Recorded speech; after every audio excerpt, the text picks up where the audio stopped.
Rolando Escaró, jefe de internacionales de Latina Noticias, donde para saber cómo nos mira el mundo. ¿Cómo estás? ¿Qué tal, Lorena? ¿Cómo estás? Bueno, lógicamente el comentario en diferentes países es que las protestas en Perú se reavivan las protestas. Algunos medios califican como resucitan las protestas en el Perú. Lo más preocupante es que en diálogos con diferentes medios, analistas internacionales coinciden en que vuelven las protestas en un país ingobernable. Nos llegan a clasificar de alguna manera. Esto lógicamente porque este clima de protestas no es nuevo, o sea, no es algo que recién lo estamos viviendo este año o en este mes, por ejemplo. Lo hemos visto a principios del año, lo hemos visto el año pasado y en realidad es un tema que estamos viendo casi desde el 2018, 2016. O sea, claro, en realidad echarle la culpa a Dina Boluarte o a Pedro Castillo de la instabilidad política es quedarnos cortos. Esta es una crisis que comenzó con Pedro Pablo Kuczynski. Exacto. Y que continúa porque cambiamos de presidentes una semana sí y la otra también. Así es, y es por eso que los analistas coinciden en señalar la situación de nuestro país como un país ingobernable, justamente porque los presidentes, o sea, son 5 presidentes en un lapso de 5 años, desde el 2018, desde la renuncia de PPK, y viene sucediendo, como tú bien señalas, uno tras otro. O sea, es como si cada uno, o un promedio de cada gobernante, durara un poco más de un año. Claro. O sea, en promedio, porque hemos tenido un presidente merino, o sea, una semana. Una semana, y eso genera un ambiente de caos, porque en medio de las protestas, recordemos que el pliego de reclamos principal es que renuncie Dina Boluarte, porque la única manera de llegar a un adelanto de elecciones sería forzar la renuncia del presidente, considerando que no tiene vicepresidentes, que no puede haber sucesión constitucional, tendría que pasar el encargo al Congreso y el Congreso hacer la convocatoria de elecciones como manda la Constitución, porque el adelanto de elecciones que debió aprobar el Congreso no lo aprobó.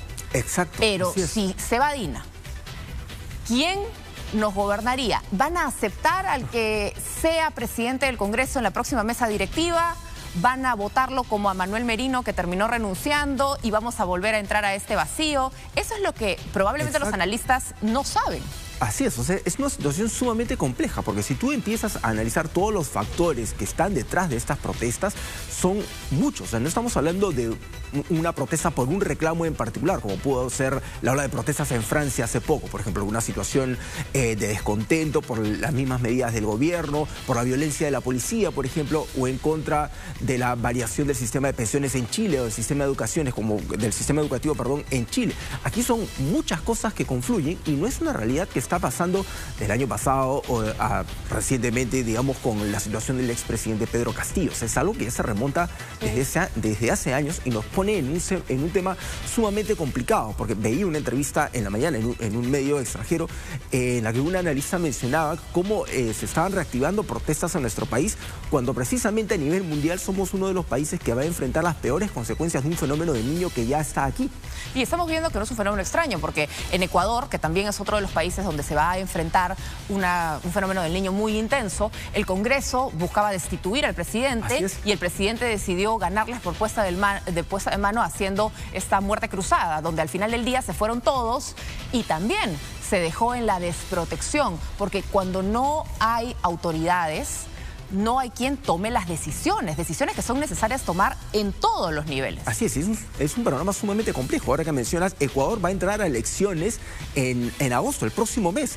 Y tienen a un fenómeno del niño a puertas, o sea, se están tomando decisiones dentro de una situación de emergencia, destinando presupuestos de emergencia, legislando de emergencia, pero va a haber un cambio de presidente, va a haber un cambio de Congreso y las personas en este momento en las áreas vulnerables o que están en extremo peligro, te aseguro que lo que menos están pensando es por quién van a votar. Más si tienes en cuenta que hay personas damnificadas por inundaciones en Manabí, por ejemplo, en el centro y en la zona norte del país. O sea, ya tienes personas afectadas por inundaciones que en ese momento están pensando en cómo sobrevivir, no están pensando en por quién van a votar. Y eso genera un problema de legitimidad, porque la legitimidad de una autoridad, de un presidente en este caso, no solamente se construye por el voto popular, se construye luego en que aquellos que perdieron la elección también lo puedan aceptar, también entiendan que gobiernan para ellos y que no solamente se da para el grupo que ganó la elección. Así es. La democracia es el respeto de la mayoría, es el respeto a la voluntad de la mayoría, pero considerando a la minoría también. Así es, y hay que tener en cuenta, y parece que no tienen en cuenta, las pérdidas que dejaron las protestas anteriores. Estamos hablando de pérdidas superiores a los 500 millones de dólares en diferentes sectores. No estamos hablando ya de empresas enormes, de empresas grandes que pueden tener inversiones en diferentes países, sino estamos hablando de empresas pequeñas, de pequeños comerciantes que se vieron perjudicados. Solamente en la región Puno, por ejemplo, las pérdidas por las protestas fueron superiores a los 200 millones de soles. Estamos hablando de comerciantes pequeños, muchos que se dedican al comercio, por ejemplo, con Bolivia. La frontera estuvo cerrada varias semanas con Bolivia, deteniendo toda la actividad comercial en esa zona, que paradójicamente es una actividad comercial informal. Tenemos una fuerza laboral en el Perú de informalidad de más de 70%, entre 70 y 80%. Quiere decir que son personas que viven del día a día. O sea, hoy no trabajas, hoy no tienes plata. O sea, no tienes plata para pagar tus deudas, no tienes plata para comer. ¿Y qué es lo que pasa con todas estas personas? El transporte totalmente paralizado, transporte de pasajeros, estoy hablando de las protestas anteriores. Claro. Transporte de pasajeros paralizado, transporte de mercadería también paralizado. O sea, no había productos que se podían traer, no podías enviar diferentes productos. Vemos la situación de muchas personas que por temas de trabajo, de estudios o incluso de salud no podían venir a Lima y tampoco podían regresar a sus hogares. Es una situación sumamente compleja. Clases paralizadas. Y una situación compleja que hoy el mundo puede mirar de manera más cercana con mayor atención por la misma conectividad que tenemos, por esa misma globalización. Porque Perú ha tenido demandas históricas toda la vida, por supuesto. En julio siempre han habido manifestaciones, no es novedad. Siempre antes del 28 de julio, de cara al mensaje que va a dar el presidente, siempre salen los gremios a reclamar todo aquello que consideran no se ha hecho, está postergado y que es de urgente atención. El tema es que hoy en día estas protestas generan más susto en la comunidad internacional porque Perú viene de una seguidilla de antecedentes de falta de estabilidad, de falta de seguridad, que hace que hasta las mismas embajadas o los mismos países digan no viajes a hacer turismo al Perú. Exacto, y ese es un clima que hace que muchas inversiones y muchos proyectos también se detengan. Pero lógicamente, tú analizas la situación de un país que está cambiando de presidente cada año y un poco como que dudas de invertir grandes cantidades de dinero. Dudas de firmar acuerdos comerciales con un presidente que no sabe si lo van a destituir o va a renunciar el próximo mes a nivel de país. Más aún ahora, como estamos hablando de una situación del fenómeno del Niño, que varios países, varios líderes mundiales están hablando de tomar acciones conjuntas entre varios gobiernos para poder ver cómo mitigar el impacto de un fenómeno que no lo puedes evitar. O sea, va a ocurrir de todas maneras, pero sí puedes mitigar el impacto tratando de acelerar acuerdos comerciales, pero quedan muchas dudas de cómo firmas un acuerdo comercial con un país que tiene una inestabilidad política tan severa, el mismo clima social es tan agitado y tan variable. Lógicamente, esto no tiene nada que ver con el derecho a la protesta, porque todos los ciudadanos tenemos derecho a expresar nuestra disconformidad, pero no con actos violentos ni con bloqueo de carreteras. Por supuesto, el derecho a la protesta, y no es priorizar la economía sobre los reclamos sociales o los reclamos políticos, pero el único que no habla de plata es al que le sobra la plata. Porque claro, si te sobra y tienes en tu cuenta un montón de plata, no te tienes que preocupar con qué compras la comida para mañana, con qué pagas tu cuarto, con qué mandas a tus hijos al colegio. Entonces hay que hablar de plata, por supuesto, porque la vida cuesta, nada es gratis. Estamos justamente en la Plaza San Martín con nuestro compañero Jason Latorre. Adelante contigo.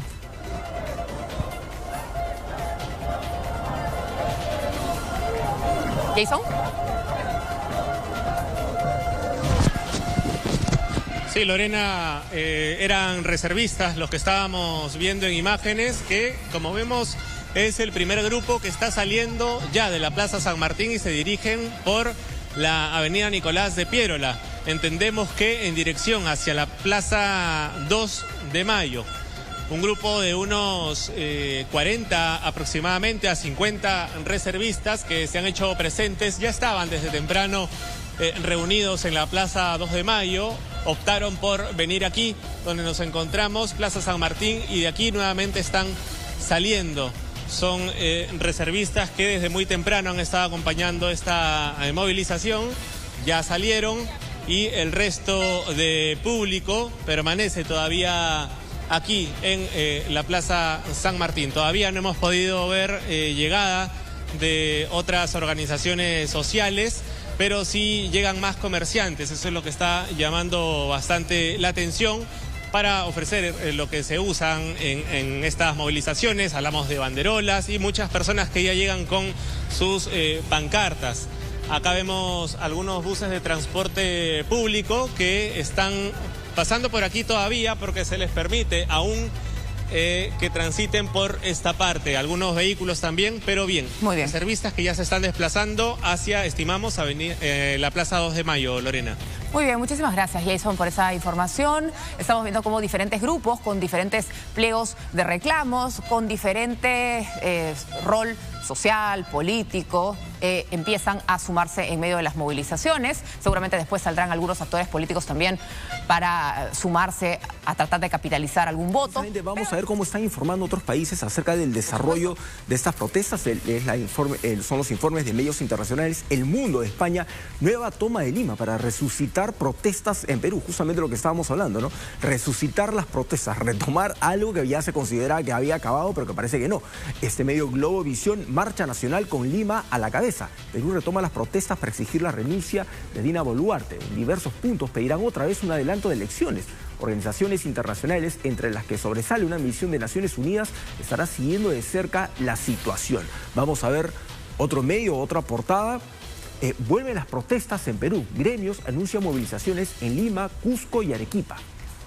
Los manifestantes volverán a exigir la renuncia de Boluarte y nuevas elecciones generales. El tema de las elecciones es un tema que ya habíamos hablado anteriormente, no es un tema que convocas elecciones para mañana y se acabó, o sea, no es así de fácil. En primer lugar, para que lo tengan en claro, tienes que tener candidatos por los que puedas votar.